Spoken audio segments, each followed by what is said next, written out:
Hello, everyone. This is episode 9 of the Apex Insider's Den. Today is September 12th, 2016, and we just finished the Florida Regional. I'm your host, Patrick Yapjoco, and I'm here with Justino Jimenez. What's going on?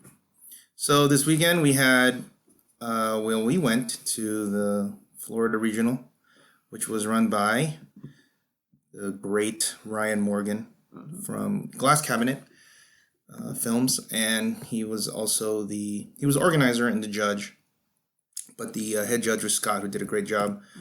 We had 29 people there. We had people come from basically all over Florida, right, and then us. Yeah. It was 4 rounds, which I'll get to later why that's bad. But so first of all, how did you do? Well, I came in second, lost in the finals. Yay! Again, so it's like, but no, Joseph. How do you say it? Joseph. Joseph. Just call him Joe. Joe. I mean, he played awesome. Dude, he didn't make a fucking mistake. Yeah, I was I actually met Joe. Yeah. 2 years ago at the ROC Cup, Mm-hmm. and he was my only loss. Mm-hmm. And when he beat me, it was a beatdown. It was so bad. He played green battery first of all, and I'm playing book, so that's bad already, right? And I'm playing triple good girl, so they can't do all their stuff. But he had Banshee, Phantom Girl, and Despo, 3 entities. Mm-hmm. Couldn't do anything. He just beat the shit out. It was bad, dude. Yeah. Turning off my free actions, not being able to use resources, Yeah. and then just poisoning. It was gross. Yeah. So, yeah, I know he's legit, man. He finally has a breakthrough win because I've seen him at least a couple of Super Qs and such where he's been top 8, top 4.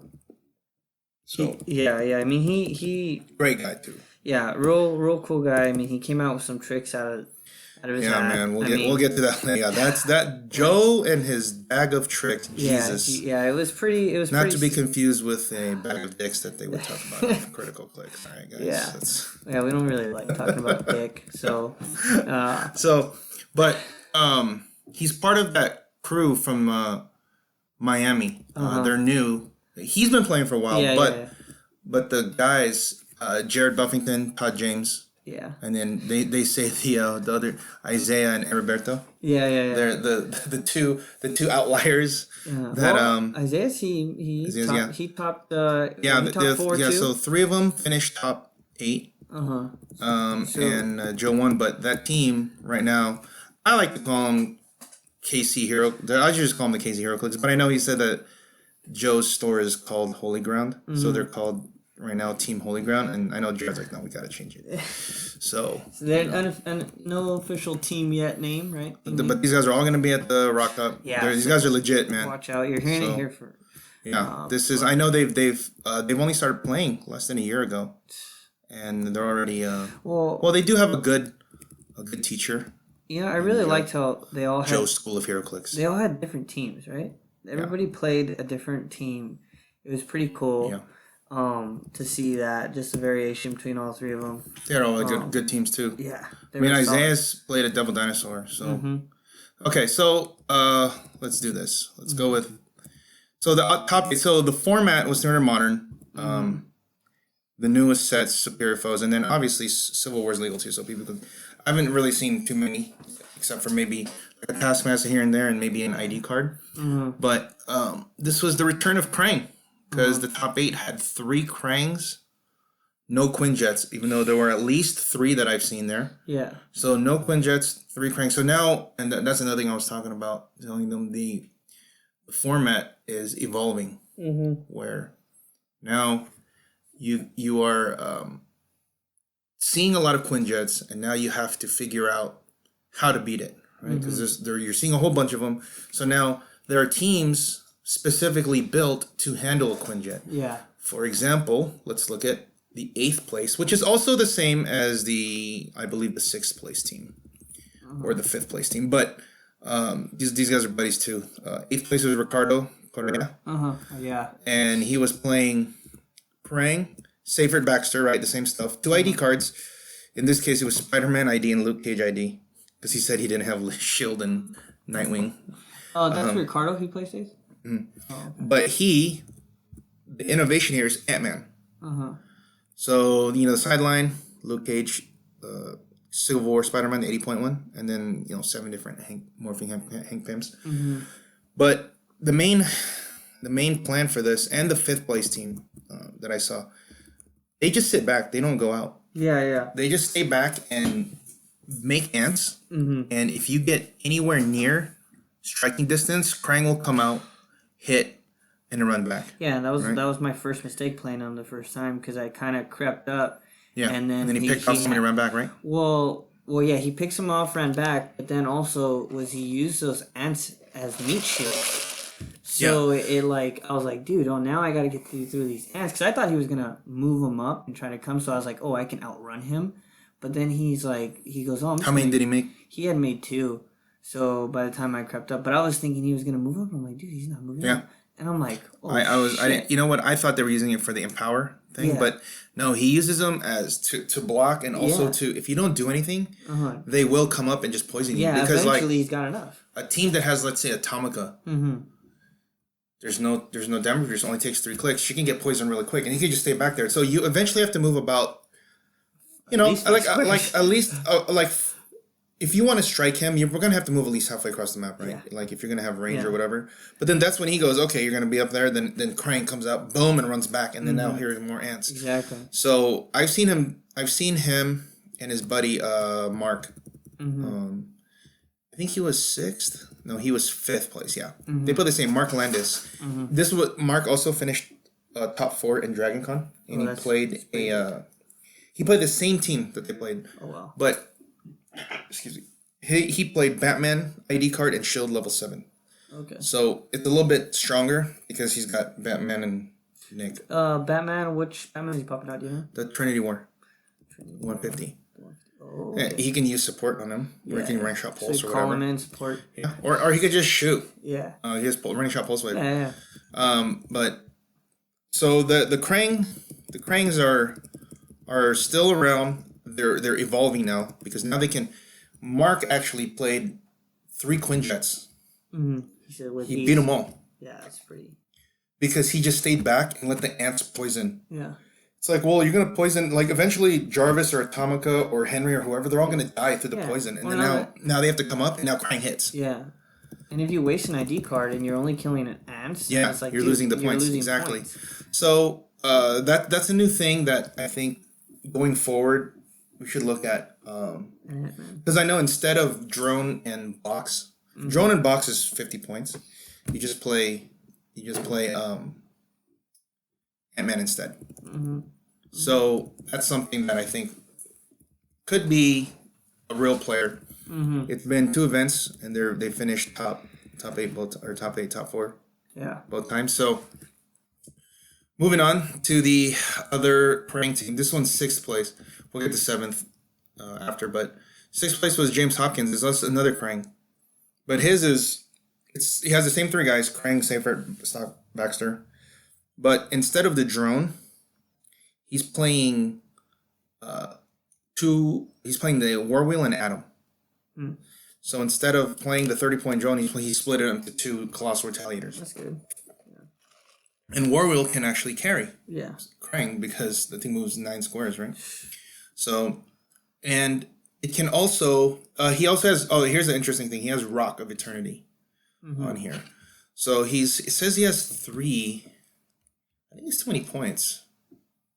You see 70, 24. Yeah, he's too many points. Something's wrong. He must have only 2, the Rock of Eternity should only be 20 points. Oh. How many? No. How many points does it goes for 20 points? It's 3. Oh, 3. Sorry, 20. Sorry. Then he's right. Yeah, because my mistake. Yeah, it's 20. Okay. Because it's 14. Yeah. So there. Yeah, this is right. But he had Sloth, Wrath, and Lust. And he had Nightwing and Shield level 7 ID cards. So it's the same thing. And then he finished 6th. He was actually number 1 going into, he went undefeated. He actually beat Joe. Oh, really? But it's because if you look on this, and Chris already showed everybody this at States. was the Rock of Eternity has flurry on the second part, the second click on that whatever the path is where it's like charge, hyper, and shape change or something like that. So you combine that with Safer and Krang, that's 3 attacks in one turn for massive amounts of damage. Yeah. It's pretty, it's a different route, but I mean, I think that's pretty. And here's the interesting thing, too. His sideline, he has Nick Fury, Steve Rogers, and Quasar, right? That's 150 points, Steve Rogers. That ignores everything. Quasar has the Pulse Wave. But he has 2 Nightwings, right?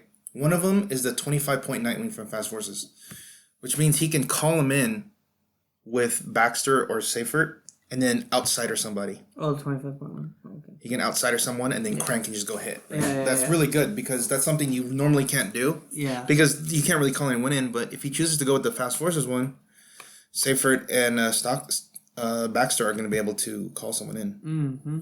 So, Krang, that's another Krang. So the 7th place one is a very interesting team. I like it because it uses the question. Heriberto Hernandez is playing the Chase question at 100 points, 25-point Brainiac entity on him.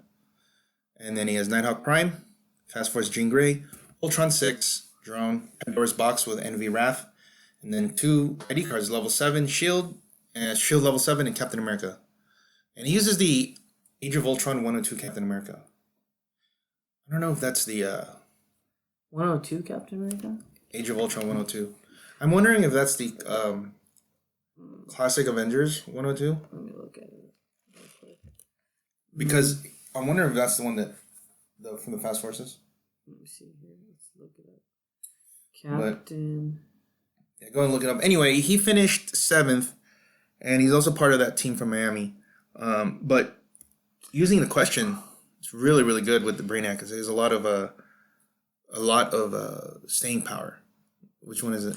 It's the Captain America's actually one of my favorite ones. Captain America can make close combat attack all squares within 6 squares and line of fire considered adjacent.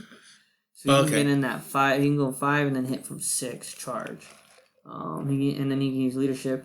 He can use it normally or a power action. If he uses a power action and succeeds, he may remove an action token from all friendly characters with the Avengers keyword within 6. Well, that part's not easy. Yeah, that part. But I mean, leadership and just 100 points. Charge with the 6 squares. So.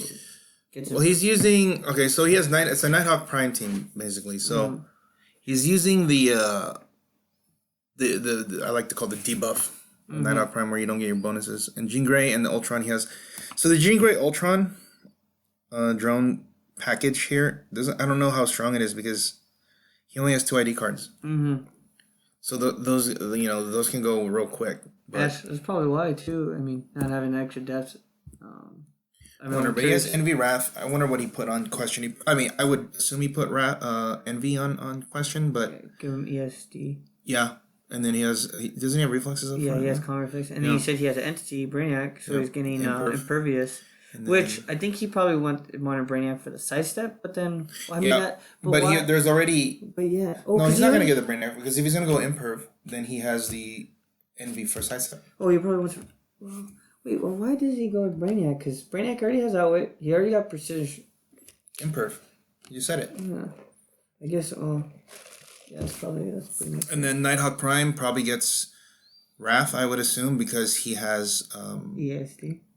Yes, he has reflexes now, but also has willpower.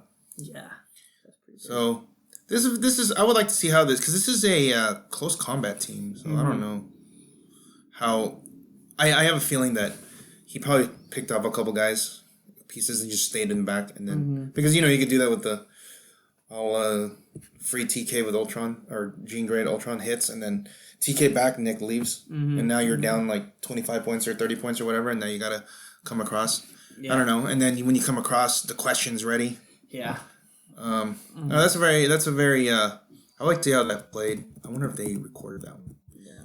But so we went through the 6th place team. The 5th place team is also we went through that. Now we get into top 4, and a very familiar face of Team Stratagem, Warren Jin. Team Stratagem. Remember that, guys. Yeah. Warren's one of the founding members of Team Stratagem. Yeah.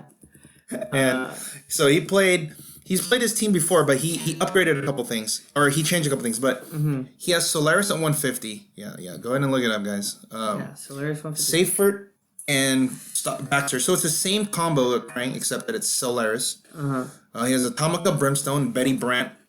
Yeah, Betty Brant. Think about that one. Yeah. 15 points for Perplex. Yeah, it's not. Pretty bad. gross. It's good. Pandora's Box with Lust and Sloth, and his maps are the Blue Line, Crossfire Canyon.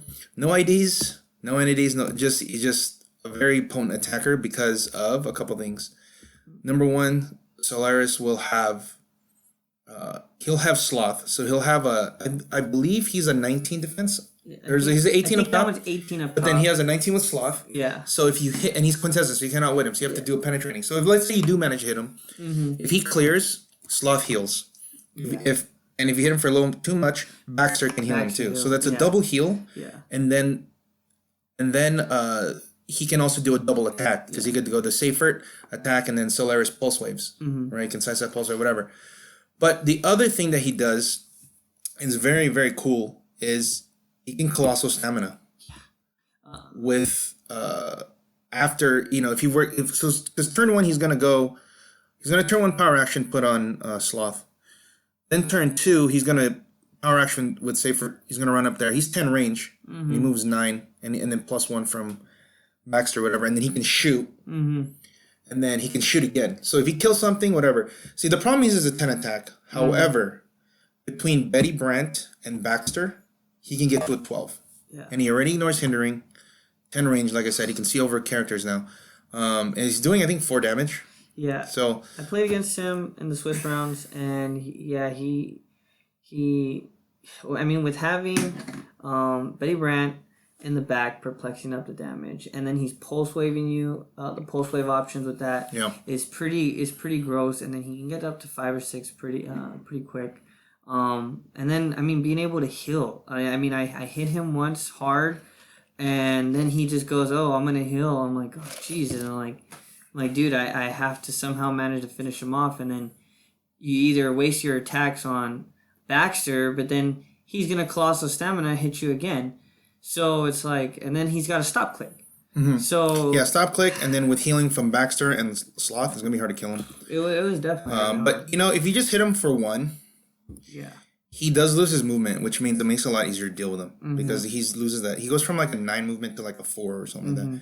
But also he has Brimstone, so if you do try to pick off on the little guys, Brimstone's gonna come over, poison, and then hit. Yeah, exactly so what happened. between those two big guys and having the Colossal Stamina, they can actually do some work. So he finished 4th. I know that he lost to Joe, the winning player.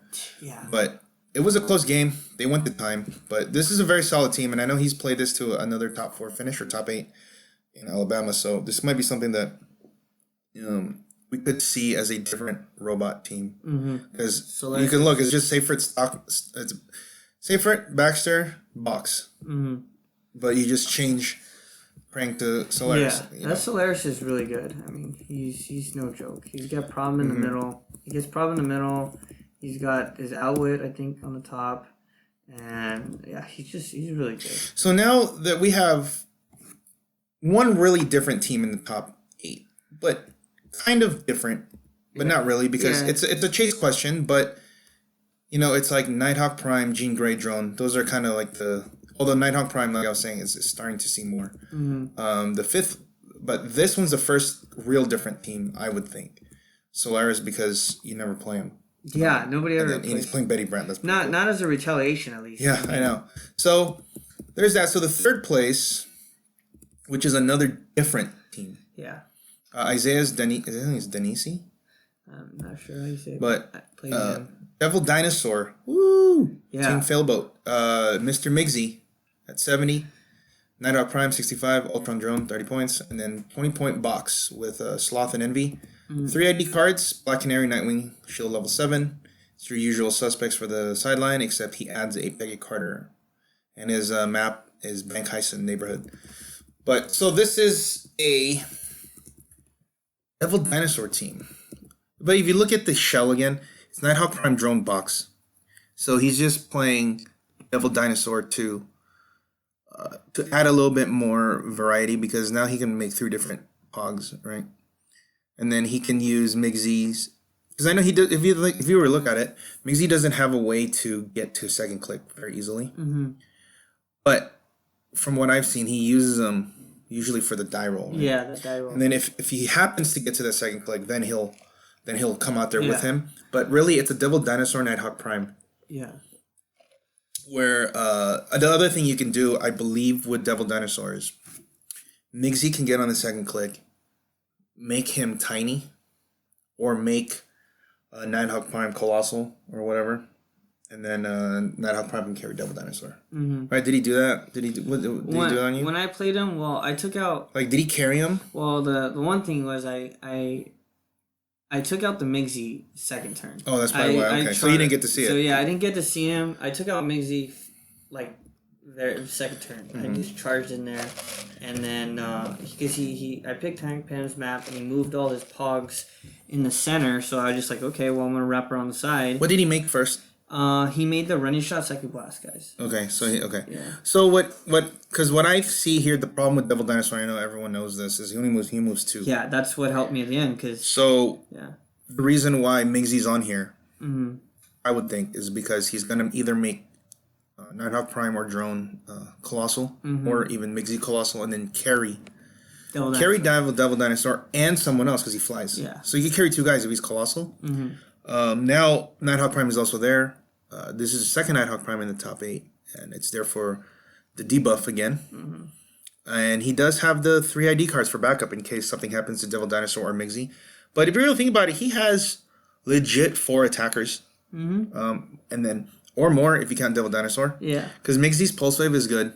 Nighthawk Prime does 3 damage, 10 attack, and his debuff. Yeah. Ultron Drone has the ID cards. Mm-hmm. And then all the Pogs. So there's a lot of angles of attack here. Yeah. I think it's a pretty cool team. I would like to see how the Devil Dinosaur actually played because I think that's something that's good. It's pretty sick because you're gonna get 9 Pogs throughout the game. Yeah, and it should be hard to kill him because of his stop clicks. Yeah, and I think 9 Pogs, dude. I had to go through all 9, but it was. And you know what? There's not many people playing Nick Fury regular. Yeah. So Pocket Nick Fury is what everyone is playing right now. Yeah.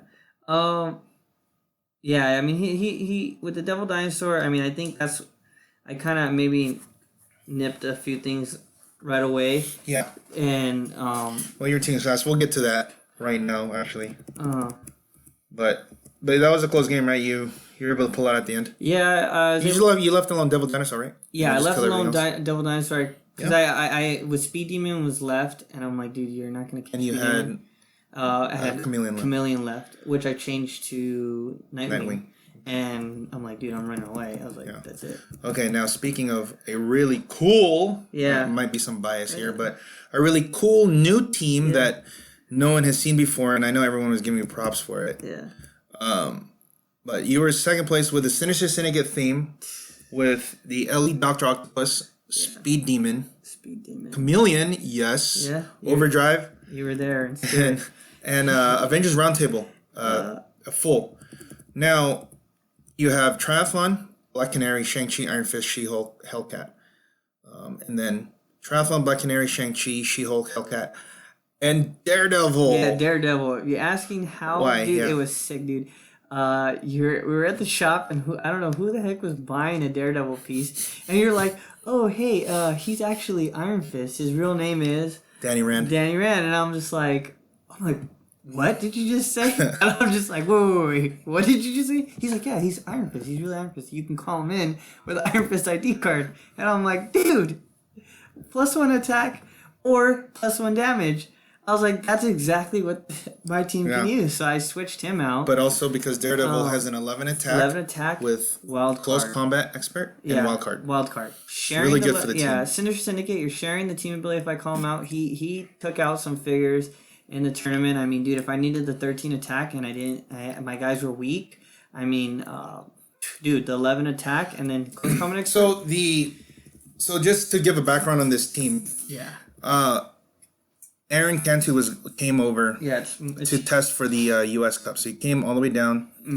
God bless him for being able to make that drive by himself. Yeah. And that's a real trooper right there, man. Well, that's why he's part of the team, so he needs to get some time in, right? So he tells me, hey, I have a new team. Yeah. And he's like, and it uses Chameleon. I'm like, oh, well, I like it already. I don't even know what it is, but I like it already, obviously. So he's like, okay, I got Doc Ock, Chameleon, Overdrive, Original Sinister 6, ATA, and 3 cards on the ID, on the round table. I was like, oh, that's pretty cool. It looks good. Yeah. So he's testing it. He actually only lost 1 game while testing it, right? But there was something missing, right? Because a couple things. Number one, the attacks on these guys are only 10. Yeah, that's huge. So but the fact that it's only a 10, it makes it hard to hit someone with an 18 defense. Oh, fuck. Right? Now, the Original Sinister 6 ATA gives him a bonus, but he needs to hit first. Yeah. Right? They get a +1 attack for each time. Each time they hit a guy, they get a token, right? And then you get a +1 for each token they have. Yeah. So, like, if you're hitting the jet, you're going to be a 13. Yeah. All the time. However, you need to hit the first time. Yeah, you need to hit the first. Yeah. The hard thing is that you're a 10 attack, and on his table, it was 3 ID cards, right? It was like Triathlon, Black Canary, and something else. But the 3 were +1 attacks. So he had a 50% chance of getting a +1 attack with Doc Ock. So maybe you're coming out the gate with 11 Yeah, attack? maybe. But I mean, so his whole thing was like, well, look, I got 4 attacks each from the docs. So I'm gonna hit 1-8, right? Yeah. But if you look in testing, it doesn't always turn out that way because sometimes you don't want to use all the tokens. You don't want to. Sometimes you don't have all the actions to use for Doc because sometimes you'll use the vehicle to move after Overdrive pops in, and you have 1 more action. Right. So there's that. The other thing was your ID card's not that strong, right? And then he's forced with Chameleon. He's forced to play He's either forced to keep Chameleon on the board because he needs to perplex the attack. Yeah. Right. Or he has to morph into somebody like Lex, which has perplex and prob. And I'm like, oh, that just makes it bad. Yeah, you got theme team probs, but it's not. Yeah, so it's not. So I remember he was testing it, and then he liked it, but he's like, I don't know. And then so I remember telling him, hey, what if you played Speed Demon instead of Doc? I said because they're the same amount of points, flat. It's an even trade. 80 points. But the difference is Speed Demon has an 11 attack, so he can share the 11. Number 2, he has hyper, so which means you don't actually have to, if you don't want to, you don't have to go all the way up. Speed Demon can just hit and run back if you need to keep away, right? He can do that for like the most of the game where the docs can't. And number 3, his trait, the superior to the other guys, if Doc shares his attack during his first flurry, he can use prob. Yeah, and that's huge because if you miss, you like the most important thing is you gotta hit the first one because most likely they're gonna drop their attack, or their defense. Now that made it good. I'm like, okay, so we tested it some more, and then you actually played it at the cup. Yeah, but it was still missing something because you have like a 50% chance of getting the bonus again from the round table. So after more practice and more tweaking, you're like, why don't we just drop the AT and just put the 3 ID cards in? Because I'm like, okay, so we tried it out, and then now you have a 100% chance of getting a +1 attack, right? Because Triathlon gives +1, Black Canary gives +1, Shang-Chi +1, Precision Strike. Yeah, Hellcat +2. Hellcats +2, She-Hulk's +1, Iron Fist +1, or damage. Yeah, or damage. So either way, Doc Ock's going to be a 12 attack minimum. And that's not even counting if you get Hellcat or if you keep Chameleon on the board, and then he gives another +1, so it's 13. For the most part, you're going to be hitting with him, quite often, right? Dude, he did work. And then, so now because you could do it that way, your ID cards can be different now, or the disguises could be different for Chameleon. So now, Chameleon. Oh, I didn't even put what your sideline was. It's Nightwing. Fast Forces, right? Yeah, Nightwing Fast Forces, Question the Chase, the 60 points. Which I used him very rarely, but I mean, I guess. So why don't you say why him? The reason why I won't question it because you see he's a wild card for one. So now I can copy Sinister Syndicate. His attack is a 9. It's like, why do you want to play this guy for 60 points when his attack is 9? I mean, he does 3 damage, but it's like, fuck, he ain't gonna do shit. And he's got exploit, so now with Sinister Syndicate, he can copy. 11. He's 11. It's good. 11 or 10. See, so the Sinister Syndicate, guys. I mean, yeah, that's strong as hell. So then my third one was Nightwing. Wild card, Outsider. Outsider was huge. I mean, he does 3 damage too. 3 damage? Dude, he's sick. Sidestep. And then now I'm saying, oh, you can't use combat reflexes or ESD. So with Doc's outwit, I mean, dude, you're not gonna have your defense power, and he's gonna hit for 3, maybe 4 if I'm empowering. Yeah, his attack will be 11. Yeah, and if I'm empowering with that's the other one too. Is empower with the vehicle. The vehicle, then I'm doing for 4 damage up close. And then obviously Peggy Carter's always the first one on. Yeah. We don't need to explain her. She's really good. Yeah, Peggy. But there's a couple things. There's a few things with this team that goes on. Like if and I think this is how you won a lot of your games too. Is people didn't realize what you can do. Yeah. There's a lot of things you can do with this team. First of all, the mobility. You're gonna win the map if you're not playing theme, right? Yeah. You I don't want every map. They're going to have to move at some point. If they don't, you can attack them on turn 2, right? This is a basic Doc Ock Clarion type team where you have Vanisher or Gates or something like that. But in this case, it's Overdrive. Because Overdrive cheaper, you can carry more guys. So he moves up, you move up maybe a quarter or a third of the way up or whatever. And then they're gonna maybe they move up, maybe they don't, maybe they just put something on. Then on turn 2, you can push to run all the way up there if you want, or you could clear. But if you push all the way up there, you can wipe out their team in one go. Yeah, that's and then that's pretty much how it went down. And it's crazy because after I blew the load with Doc, like everybody would try to kill Doc. Yeah. When it was like, dude, I think you should be focused with Speed Demon or Chameleon or Peggy, because Peggy, if you don't take out Peggy, I call out Triathlon. See, that's the other one. And they're too busy killing Doc Octopus. They're too busy. Chameleon, and then Peggy calls out Triathlon. And then he gets empowered from Overdrive. He's doing 8 damage. Oh, yeah, dude. He's killing. And then what a nice little trick is if I want to go power action. And he gives +1 attack to Speed Demon. Yeah, and then, yeah, exactly. And then if I didn't push the bike, if my bike is cleared, I'll go power action, pop out, Overdrive, pick, empower with the bike, and now Triathlon, or maybe a Speed Demon who's taking damage, and now he's on his flurry. But basically my flurries are going for 5 damage. Or I call in a She-Hulk, and now she's doing 5. Or my vehicle got destroyed, and a heavy popped out, and I go She-Hulk. Now comes in with a charge flurry for 5 damage, and with empower 6. So what were the guys that you? So in the games, Oh, also one more thing. If you keep Chameleon on the board, you have Perplex. You basically have Perplex Prob because he can theme team Prob, and he's also wild card, but. He also stops shape change replacement stuff. Yeah. And he can call in Daredevil. Yeah, he can call in Daredevil. Or Iron Fist. Yeah, Iron Fist Daredevil. Yeah, Iron Fist / because he's 70 points. So you could call in 2 guys instead of only 1. Yeah, because if you turn him into Peggy, Question, or Nightwing, you won't be able to call Daredevil. Was there any game where you didn't turn Chameleon? Like I was thinking in the last game. Actually against Devil Dinosaur. Of the ones? Oh, maybe not. Oh, you Yeah, actually, you know what? No, I'm sorry. Wait. Devil Dinosaur, I did. I called out Peggy. It's just that he decided he did something different and actually attacked Peggy to get him off my... He just double targeted. So he's like, I just need it to turn back to Chameleon because Peggy was taking away powers. And he's like, oh, I just need to get it off. He's like, you just turn, right? And I was like, yeah, I just turned. I was like... And I rolled the 1 through 4. I was like, God damn it. So I switched back. But, I mean, yeah, you switched back and you switched to Nightwing after? Yeah, and I switched back and switched to Nightwing. Yeah, because I was like, screw this. I was like, when I played Isaias, I go turn 2, and I just fly in there with Overdrive, power action with the Doc Ock, and then I take out his... Because I'm locked at 3, so I was like, screw it, doesn't matter with the Nightwing. So I'm just like, just kill Migsy. He had Devil Dinosaur around the corner, and I was like, Devil Dinosaur only sidestep for 2 with his Pogs already moved up action token. I was like, you're going to have to push your guys to come around, so you won't even be able to hit me till 2 turns. And, I just go in and I hit. I try to hit the drone, I miss, because I wasted 3 attacks on Migsy with his stupid die roll, and then I missed the next one. So, I mean, it was, after that, like, he targeted me once, and I turned back to Chameleon, but Other than that, I mean, there were most of the games I went to Peggy right away if I needed to, or Nightwing against Krang.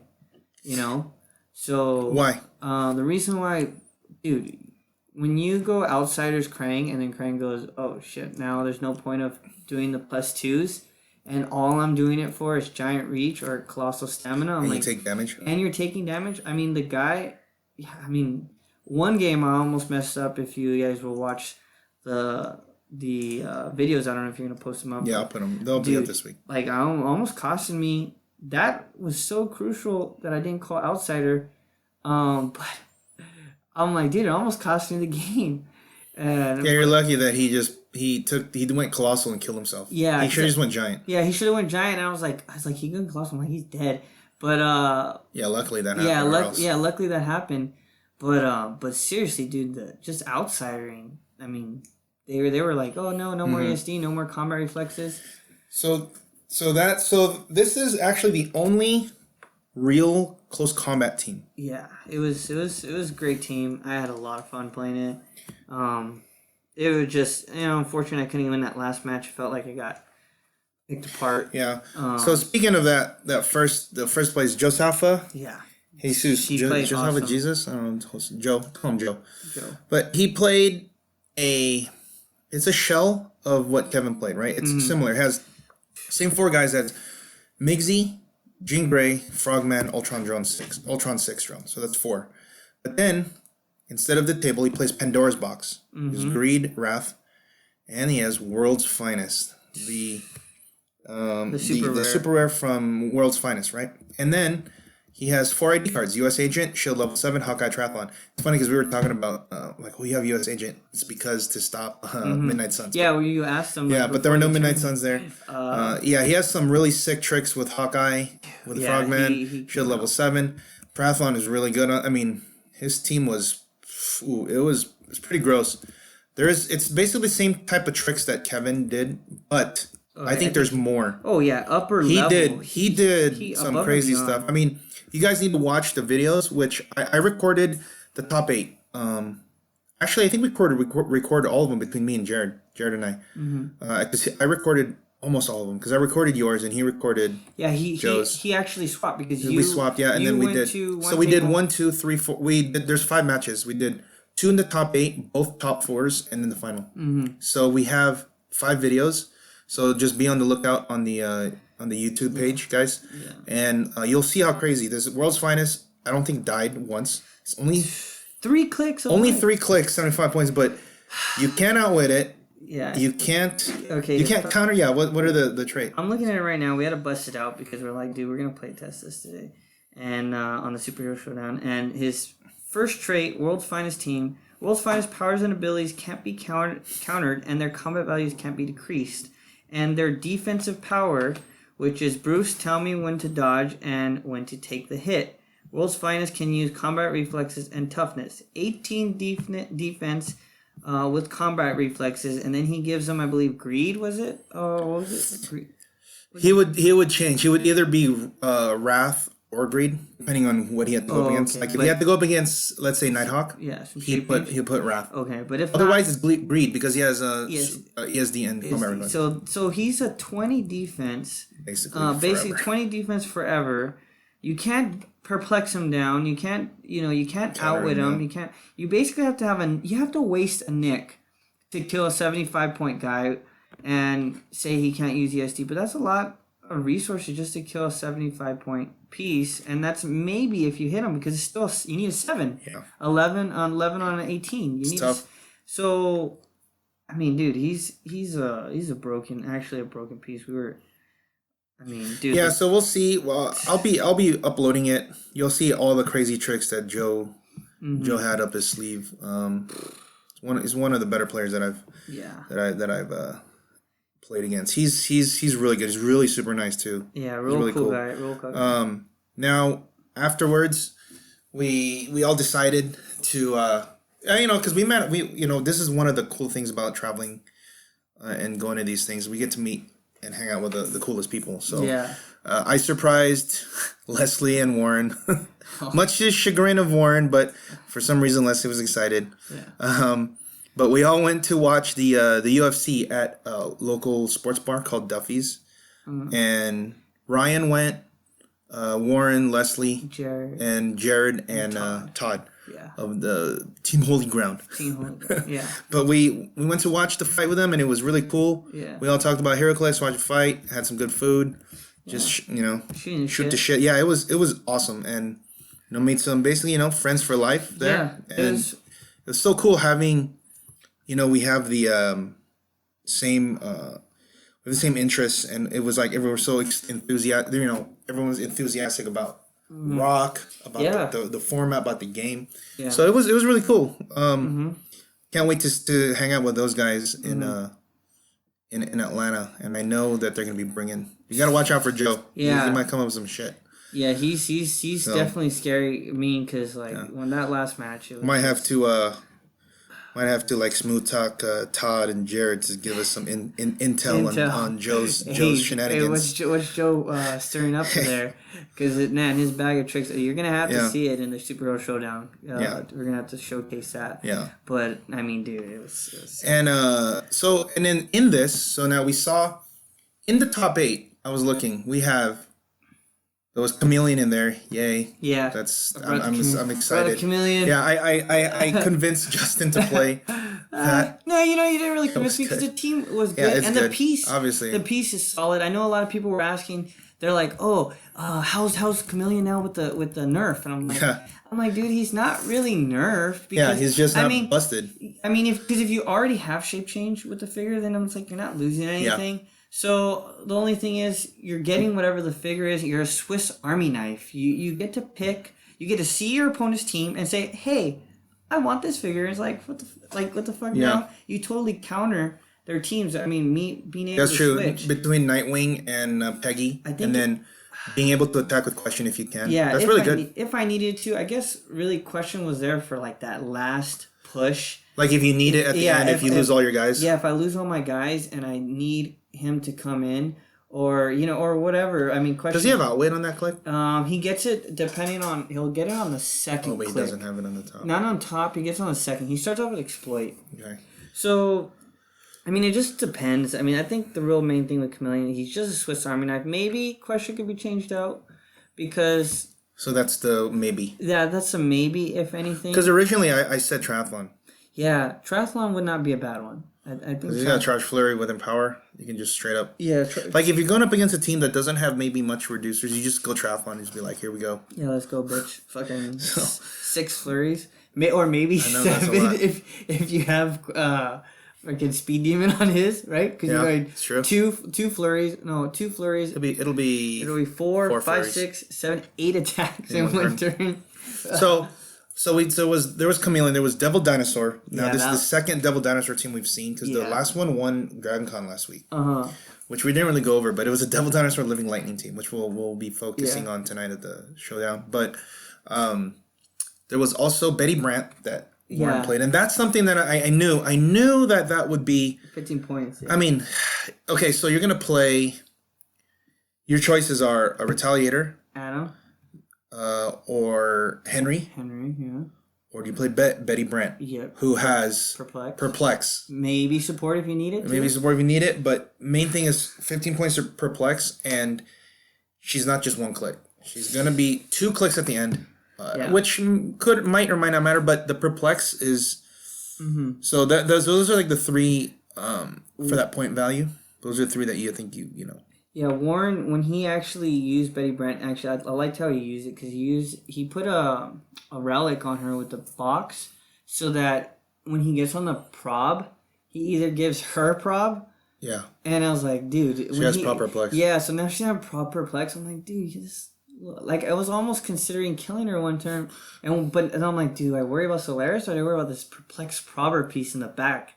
And I mean that's annoying, dude. At 15 points, you're getting a proper Perplex, and now that has either combat reflex or ESD. So shit. And then obviously the last thing down there was the Frogman. Oh yeah, Frogman. So Frogman is the main dude. He's actually pretty. Yeah, there's some crazy things you can do with him. Pretty legit.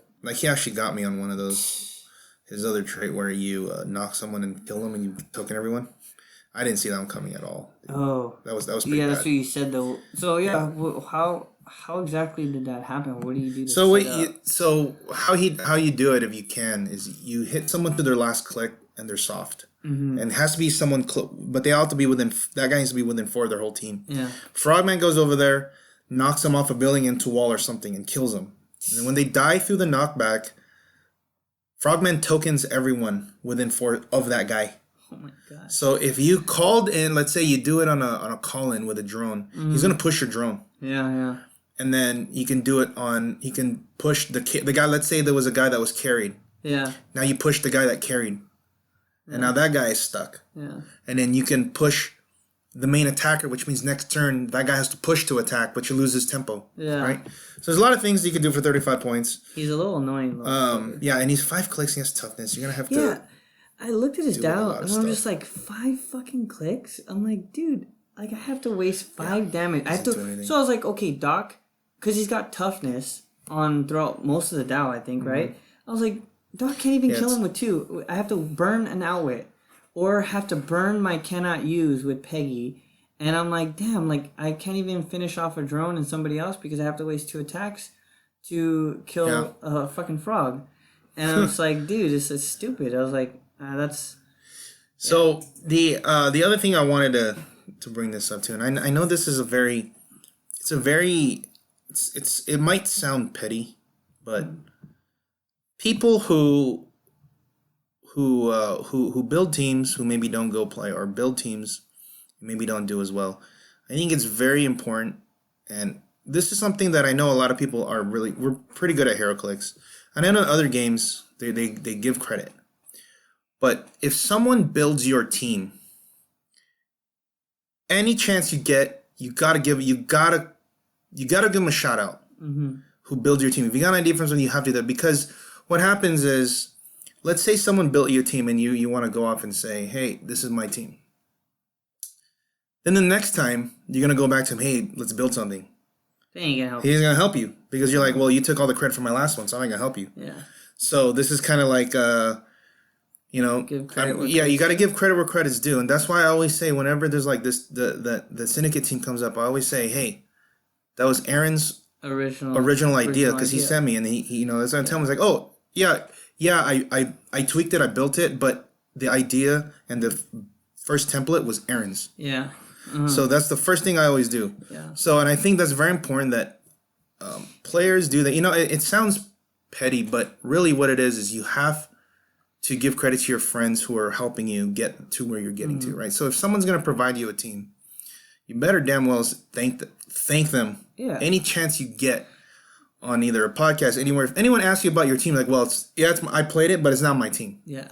You gotta do that. Now, if it's your own, then obviously, whatever. But I think that's very huge, especially for teammates and teams that go out there, because in everyone's group, there's always going to be a team builder, and there's always going to be the player, and there's always going to be the person who's a tuner, who tunes lists, right?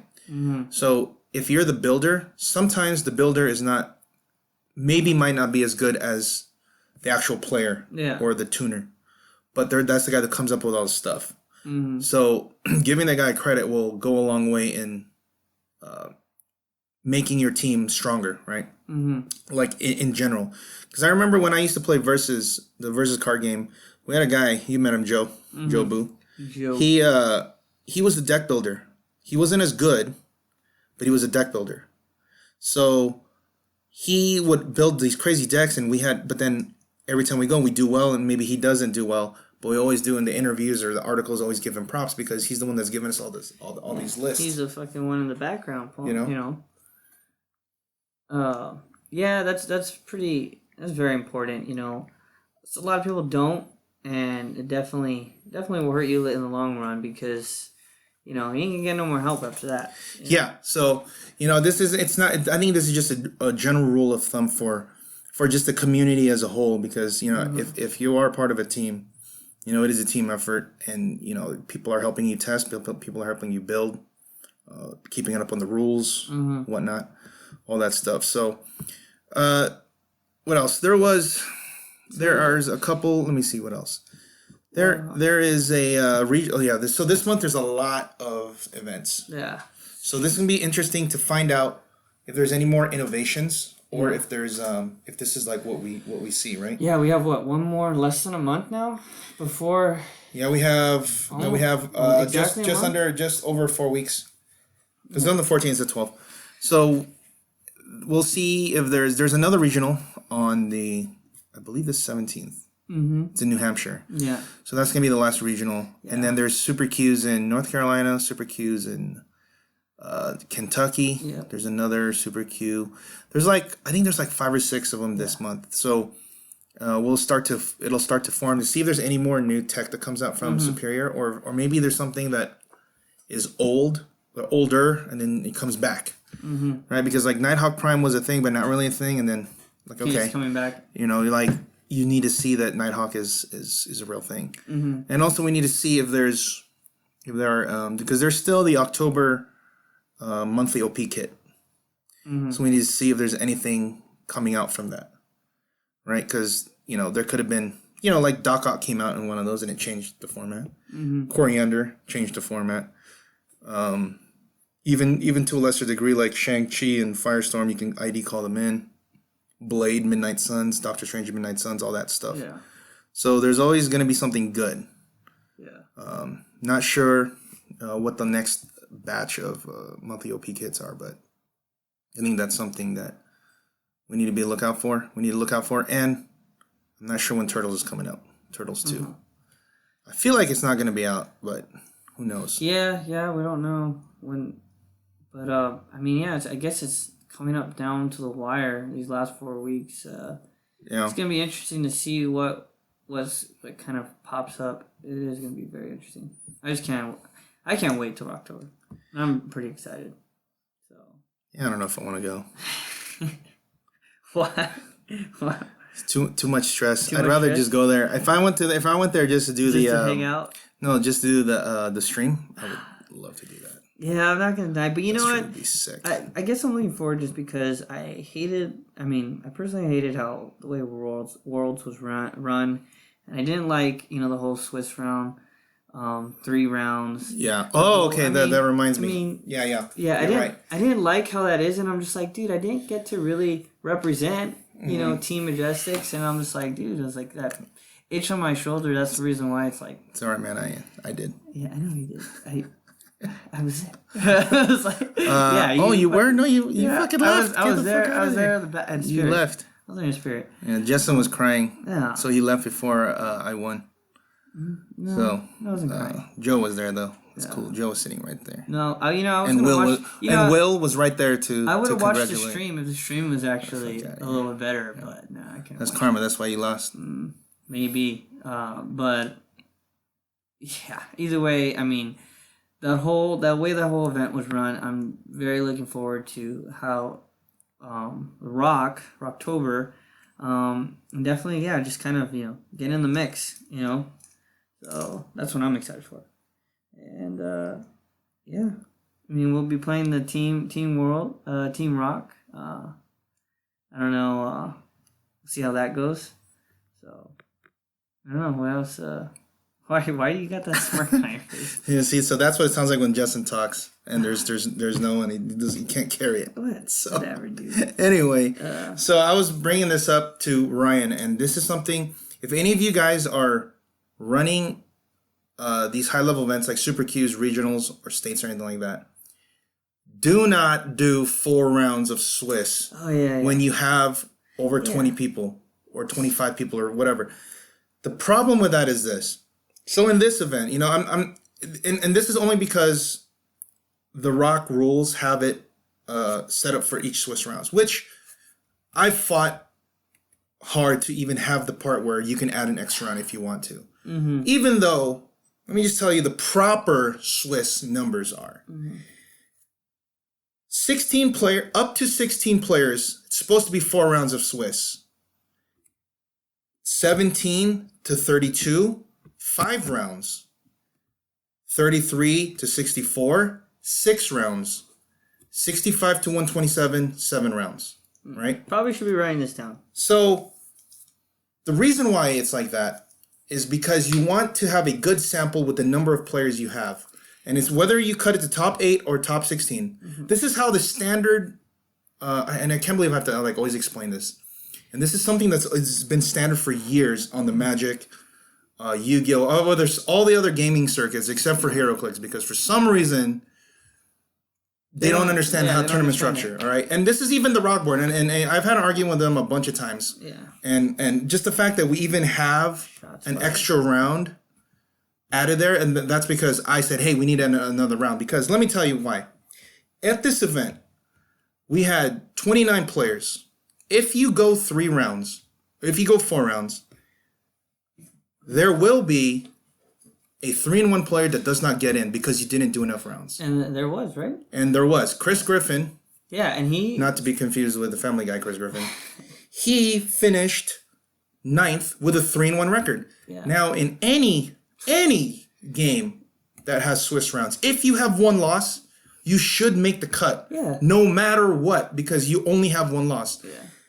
That's because you've played the proper amount of rounds to where you can weed out the players who don't have 1 loss out. So, for example, in this case, if we went 5 rounds, which was supposed to go because you have 29 players, you go all the undefeateds get in, which will be 1 or 2, and then it's probably gonna be 1, and then you're gonna have all the 3-1s get in, or I'm sorry, 4-1s. All the 4-1s will get in, guaranteed. Which will be about like what, 3 or 4? Maybe 3 or 4. Maybe okay. 4. Now the last 2 or 3 guys who are 3-2 will get in, but now that's fine because you say, oh well, what about the rest of the 3-2s?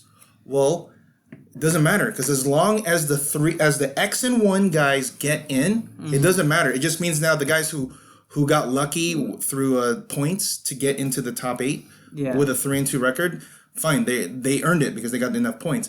But to punish someone who went 3-1 through no fault of their own, that's an atrocity, and I think that needs to be changed.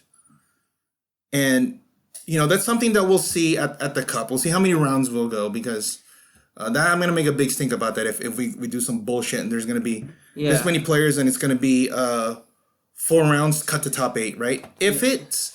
If you're doing 16 now in this scenario, if we went top 16, that would have been fine. Because now you're guaranteed all the 3-1s get in. Yeah. And then, the 2-2s will get in. But the problem with that is if you go too far, then there will be a guy that's like 1-3 that got in. And that's why you don't do top 16. You don't do top 16 with that little players in that little rounds. Because if you go that many, you're gonna have a guy that went 1-3 get in. Now a 2-2 guy gets in, okay, fine. But if you went 5 rounds 16, then at least you're going to have all the 3-2s get in and maybe a 2-3. But that's why you should only be 8 if there's that little players. Right? If it's more than 32, then obviously do 16 because then that's a better sample. Yeah. But my point is the sample has to be large enough for you to get the top players. And it only will be that way if you do enough rounds with the amount of players you have. Now, if we only had 20 players, I can see doing 4 rounds cut to top 8 because there's only 20 players. So that means you're going to have, after 1 round, you'll have 10. After the next round, you'll have 5. And then after the next round, you'll have 3. And then maybe 2 after 4 rounds. You'll have 2 undefeateds. But then you won't have any 3-1s not get in because there's only 20 players. Yeah. Right? Or 2 and... Yeah, maybe a 2-2 will get in. Yeah. But because you have so many players, 29... 21. There was quite a lot. And I mean, Chris Griffin, he played, the Skull Ship? So, I mean, you didn't really get to see how his team tested with 1 more round. I mean, because he could have easily been up there at the 4-1 level. And, I mean, not that his team was bad, but, I mean, if you can't kill the team, I mean, only one person was able to beat him. And I don't know, did they beat him on points? I think Warren beat him on points, right? Points. I don't know who it was on points. I think it might have been Warren. It wasn't Warren. It wasn't Warren? So, I mean, but if you beat him on points, then it's like, okay, well, it's still a great team. Now, we just didn't get to see it. So... Okay, so what I'm going to do is I'm probably going to write an article on how to run a proper, ROC event. Or just an event in general, just to see. Because I think there's a lot of people out there that that don't have the experience, some of them do, and they do a good job because their store, they run magic events. I used to run PTQs. If you guys don't know what PTQs are, they're called Pro Tour Qualifiers. Back when I used to have 2 stores, we used to have 200 to 250 people at our event. Right? We'd rent out a space of like 3,500 square feet. We'd have vendors there. It's like a mini convention of Magic. But we'd have 250 players playing. We had a full staff of like 7 or 8 judges, 2 scorekeepers, a head judge, and then the organizer, which usually would be my manager, would be running the whole thing. Now, because we were apprenticed under Wizards of the Coast and Upper Deck, I know how it's supposed to be run in a professional level, in this case, the ROC is supposed to be a professional level. But if you don't run the events like a professional level, i.e. using computer software, running the proper number of Swiss rounds, and doing the proper amount of advertising, it's not going to be run well, right? And then you'll have a lot of problems that you'll run into because you're not doing it correctly. So, it's not like I'm talking out my ass. I've already explained this to a few people, but I have experience running these high level, big number events where, first place is like the first place is a flight to the Pro Tour, wherever that is. We did one where it was like, you're going to Hawaii. So boom, you're flying to Hawaii, right? Yeah. So that's something I think I have to, I think a lot of organizers, if anyone's listening, I'll write an article on the proper things because, our events are the largest in the ROC, not to toot my own horn, but because I do what I do to cultivate our community and advertise and get a lot of people from out of town. And, that's why we have like 100 people for our regional because I try to do enough. I try to give enough time for people to plan and make it a destination and all that stuff. So anyway, that's I'm gonna step off my soapbox, and if you guys want to leave your comment on organized play, structure, suggestions or experiences, let me know or let us know, and we'll get to it. But it's not just one person complaining. It's a lot more than just a lot of people complain about it. So it's obviously a big issue. All right. If you have any other suggestions, guys, go ahead and leave them in the comments. And I'll watch the next episode. Superhero Showdown. One more thing. I forgot who commented, but I will look at a Chase Magneto team because someone was suggesting that, and I'm like, that's a good idea. Yeah, we'll take a look at that. Yeah, we've talked about that before. Yeah, we have talked about that. So we'll if you have any ideas, go ahead and post them. But I've been working on it too. So until next time, guys. When in doubt, perplex the attack.